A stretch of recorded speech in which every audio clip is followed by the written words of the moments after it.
Assalamualaikum warahmatullahi wabarakatuh. Nama saya Aulia Salsabila dari kelas 12 TM. Transudat juga dapat disebabkan oleh parasit. Jelaskan contohnya.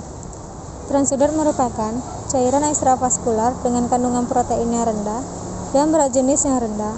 Dan transudat bukan disebabkan oleh peradangan, akan tetapi disebabkan oleh gangguan keseimbangan cairan tubuh. Kebalikan dari eksudat yang disebabkan oleh peradangan. Parasit merupakan organisme yang hidup dari organisme lain. Ciri-ciri transudat: yang pertama, cairan jernih, encer, berat jenis mendekati 1,010, tidak mengandung bekuan, jumlah sel kecil, bersifat steril atau tidak ada bakteri, Rivalta negatif, kadar glukosa sama seperti plasma. Kadar protein kurang dari 2,5 gram per desiliter. Dari ciri di atas menyatakan bahwa cairan transudat tidak disebabkan karena parasit, sebab cairan transudat bersifat steril atau tidak ada bakteri, dan bukan karena peradangan, melainkan karena gangguan keseimbangan cairan tubuh. Contohnya saja pleura. Cairan pleura bisa diklasifikasi menjadi transudat atau eksudat. Transudat berasal dari ultrafiltrasi membran dan mengandung protein yang rendah. Sedangkan eksudat terbentuk dari sekresi aktif atau pembocoran membran dan mengandung protein yang tinggi. Jadi intinya, cairan transudat tidak ada yang disebabkan oleh parasit, melainkan karena gangguan keseimbangan cairan tubuh. Bagaimana standar kualitas air yang digunakan pada pembuatan yogurt secara mikrobiologi? Jelaskan prasyarat air yang layak untuk konsumsi.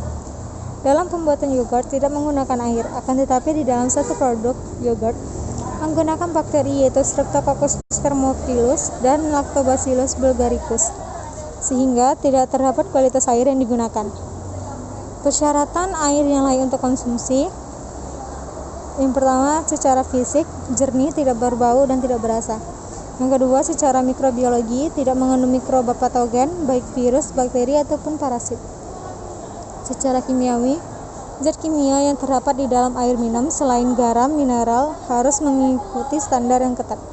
Ada beberapa substansi kimia yang masih diperbolehkan terkandung dalam air, namun harus dengan konsentrasi yang rendah seperti fluorin, nitrat, timbal, dan kromium dengan perbandingan 1/1 juta.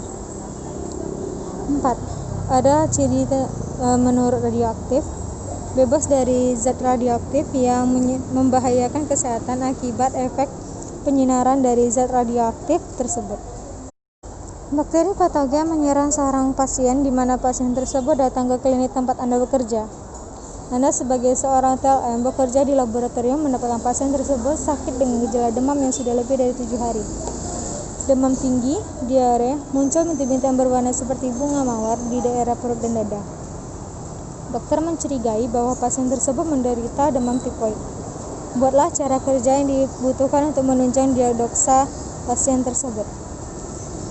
Cara kerja ini menggunakan metode pemeriksaan 2-step, yang dimana untuk mendeteksi antibodi dari si Salmonella typhi. Yang pertama, cara kerjanya masukkan 45 antigen coated magnetic particle atau Brown reagent pada reaction container. Yang kedua, masukkan 45 serum sampel ke dalam sumur yang sudah berisi reagen. Lalu campurkan dengan menggunakan pipet tip. Inkubasi 2 menit, tambahkan 90 antibody correct indicator atau blue reagen. Lalu tutup tanpa reaksi dengan tap sealing. Lalu ubah posisi tabung menjadi horizontal. Goyang tabung ke depan dan ke belakang selama 2 menit. Lalu letakkan di atas magnet stand, diamkan 5 menit. Dan baca skor hasil dengan mencocokkan warna yang terbentuk pada akhir reaksi skor yang tertera pada color score. Interpretasi hasil: skor 1-2 negatif, skor 4 positif lemah, skor 6-10 positif kuat. Hemostasis atau jalur faktor koagulasi dan pencatatan hasil serta pendokumentasian. Berikut contoh hema jalur koagulasi. Untuk pencatatan hasil, ada pasca analitik. Pasca analitik yang pertama, pencatatan kegiatan laboratorium dilakukan sesuai dengan jenis kegiatannya. Pencatatan kegiatan pelayanan dapat dilakukan dengan membuat buku register. Adapun banyak hal yang perlu diperhatikan lagi. Lalu, ada cara menegakkan diagnosis dari hasil pemeriksaan. Spesimen yang telah diperiksa dicatat dan dilaporkan dalam buku register masing-masing. Cara pelaporan. Laporan kegiatan pelayanan laboratorium terdiri dari laporan kegiatan rutin harian atau bulanan, atau triwulan atau tahunan. Yang kedua ada laporan khusus, misalnya KLB, HIV. Yang ketiga laporan hasil pemeriksaan. Keselamatan kerja berbagai tindakan yang dilakukan di dalam laboratorium. Ketika terjadi peradangan pada muka seperti jerawat, bisa menimbulkan cairan jaringan. Kita bisa memanfaatkan yogurt sebagai masker. Jelaskan proses pembuatannya dan buatlah media promosi untuk masker yogurt.